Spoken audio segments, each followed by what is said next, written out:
Hello everyone, welcome to Biochemistry Simplified.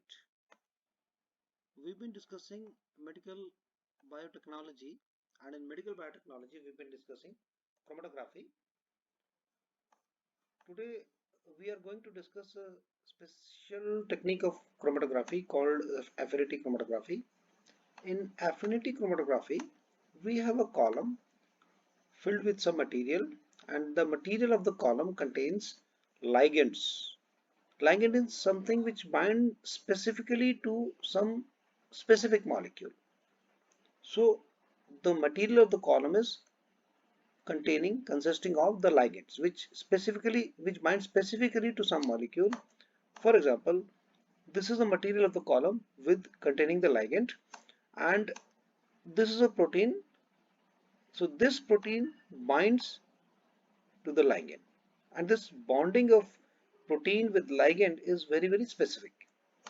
So suppose this is a column containing the material with ligands, and this is a solution containing a mixture of proteins. So when this mixture of protein is poured over this column, the specific protein binds to the ligands, and the rest of the proteins will move on and they will be collected at the bottom. Now the bound protein, the protein which is bound to the material of the column, to the ligands in the column, this protein has to be removed. So how it is removed? It is removed by adding another molecule which has more affinity for the ligand. So this molecule will simply replace the protein because this molecule has more affinity for the ligand. So this is how it happens. In the second step, we add another molecule, another protein or another molecule which replaces the originally bound proteins. So this is affinity chromatography. So in affinity chromatography, the columns are manually prepared. Generally they are manually prepared, and they're very specific. Why specific? Because the ligand binds only to one kind of protein, not to the other protein. So it is specific for this protein. So one protein can be separated from the rest of the proteins. Okay, so this is very specific, and because it is specific, it is used to purify the proteins bound to the tags. And you can also say to flush out the unwanted. Suppose these are unwanted molecules, they will be flushed out and a pure molecule will be obtained at the end of the chromatographic separation. So it is very specific and used to purify. So the point to remember is it is the most specific technique for separation and analysis of proteins, and it is used to purify the proteins bound to tags. So most specific and used to purify. So that is affinity chromatography. So let us now discuss the ligand and the molecule which they bind to. 5' AMP is a ligand which specifically binds to NAD dependent dehydrogenases. Calmodulin, you already know calmodulin specifically binds to calcium. So if calmodulin is a ligand, it binds to the calcium containing proteins. So it is specific for calcium containing proteins. Avidin or streptavidin binds to biotin. So biotin dependent carboxylases can be separated from rest of the proteins. Protein A and G for immunoglobulins. Concanvalin A or lactans, they bind to glycoproteins. Even for nucleic acids, this technique can be used. Like poly A binds to poly U, A binds to U. That you already know. This is the special Watson-Crick base pairing rules. A binds to U, so poly A binds to poly U, and poly U is present in the snRNAs.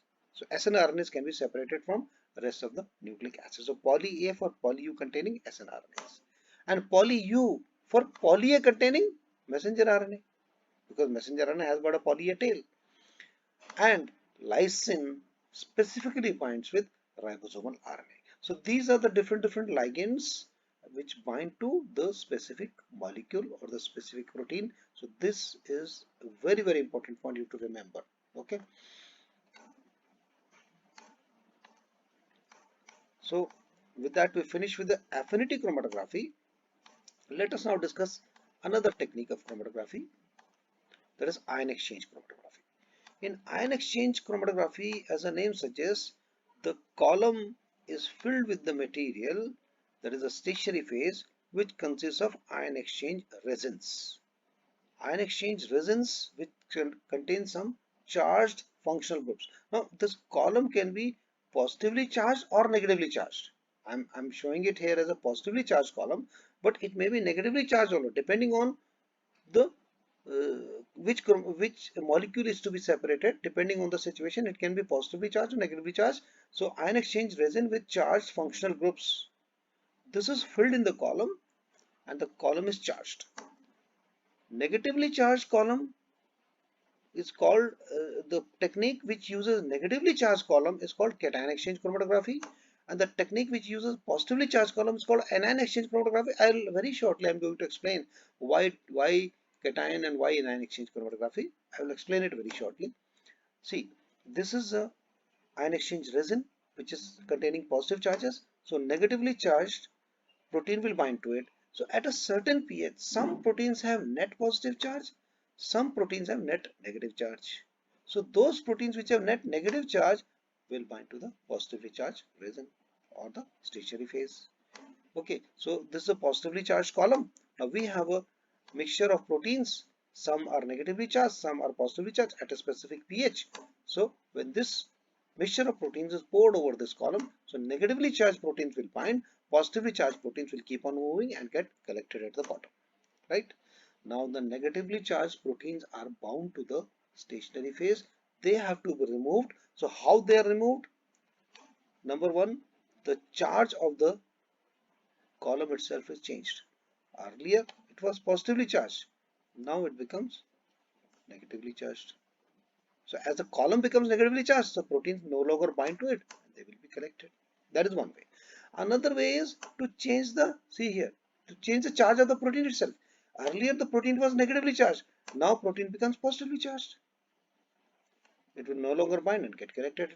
So there are two ways. In the first way, as I told you, changing the charge of the stationary phase. Earlier it was positively charged, now it becomes negatively charged. Means the positively charged group has to be replaced by the negatively charged group. So it is the charge of the stationary phase is reversed by an exchangeable ion. We add an exchangeable ion from the top. For negatively charged analyte, the column was already positively charged, but it is converted to a negatively charged column by adding an anion. So it is called anion exchange chromatography. And for a positively charged analyte, the column was originally negatively charged, which is converted to positively charged column by adding a cation exchange resin, cation exchange ion.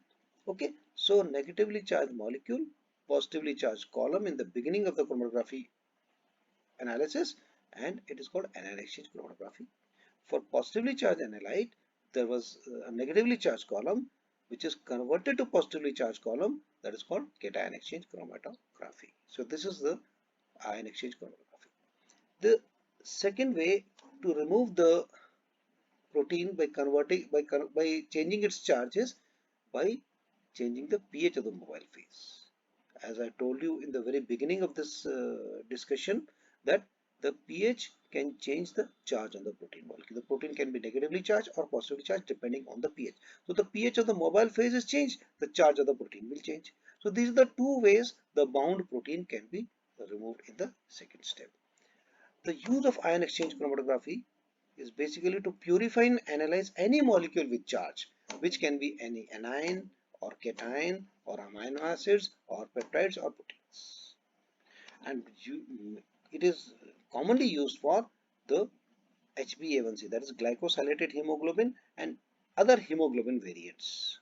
That is a use of ion exchange chromatography, practical use of ion exchange chromatography in the clinical setup. HbA1c, that is glycosylated hemoglobin, and also the other hemoglobin variants. So let us now revise the important points to remember about the two chromatographies that we have discussed so far. The technique for separating proteins purely by charges, ion exchange chromatography, and it is used for HbA1c or glycosylated hemoglobin, other Hb hemoglobin variants. Positive molecule, negative column, it is called cation exchange chromatography. negative molecule, positive column, it is called anion exchange chromatography. So with that we finish our discussion on the affinity chromatography and the ion exchange chromatography. So in the next lecture we will be discussing about some more chromatography techniques. Thank you.